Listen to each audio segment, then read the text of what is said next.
Throughout history, every mystery ever solved has turned out to be not magic.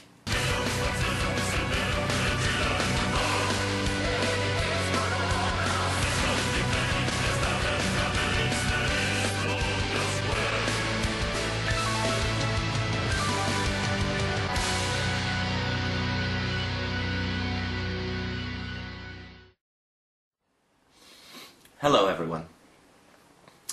I was recently asked why I despise religion to the extent that I do, and it seems a very common question amongst my YouTube inbox messages.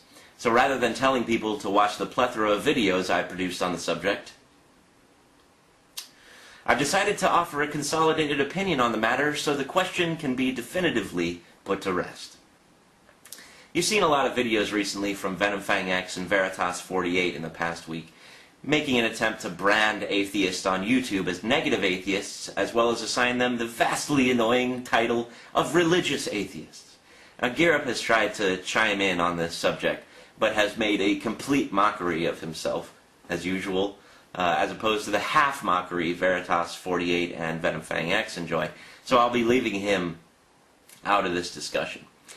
Bionic Dance said it best, I feel, in a recent video response to Veritas48.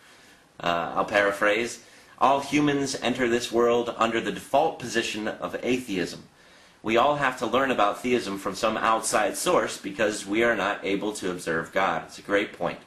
Now, I'm not saying that all authoritative information is bad. Personally, I have no idea how I would go about taking a photograph of the atomic structure of oxygen.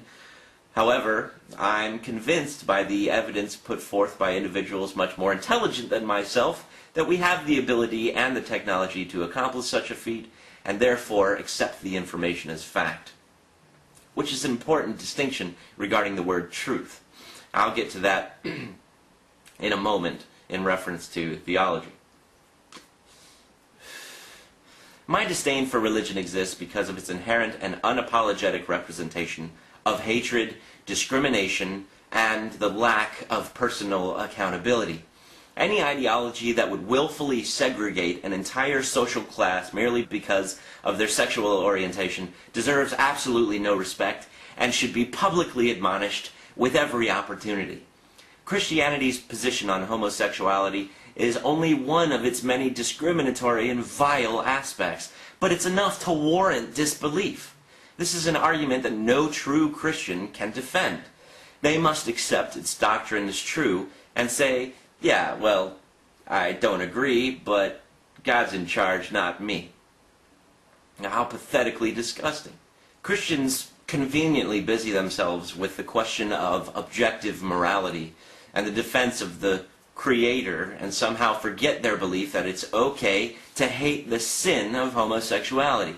While their postulation is riddled with logical inaccuracy, misdirection, and outright lies, they would have you opine on some sanctimonious adage or precept and make all too distant the question of a first cause, which is what this entire discussion is all about. Christians will never tell you about the origin of God, and in this regard, Christians and agnostic atheists, like myself, have a common ground. The fact of the matter is that no one knows the origin of the universe before the Big Bang event, and no Christian can answer the very simple question of, what was there before God?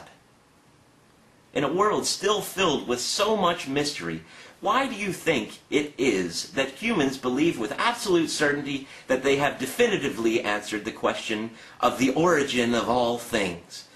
Does it not strain credibility to actually believe that though we don't possess a complete understanding of our own brain function, we somehow have mastered the maintenance of our immortal souls? Does that even seem logical? Yet here we are, with the majority of the world's population believing in one doctrine of faith or another because they think that they are so complex that there has to be something more. Because there is so much in the world and the universe that is yet to be discovered, let alone understood, they would rather have these mysteries remain because it is much easier to observe a tree than it is to discover photosynthesis and the impact of climactic change. Tim Minchin did a great poem, a beat poem called Storm. Link is in the sidebar, In it he says, throughout history, every mystery ever solved has turned out to be not magic.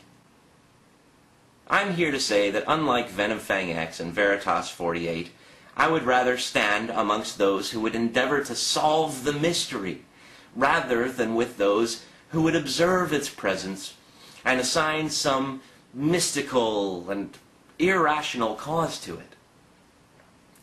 It's perfectly acceptable to answer a question with, I don't know, so long as the individual is open to the possibility that the solution to that question might be contrary to what they had previously accepted it to be as true.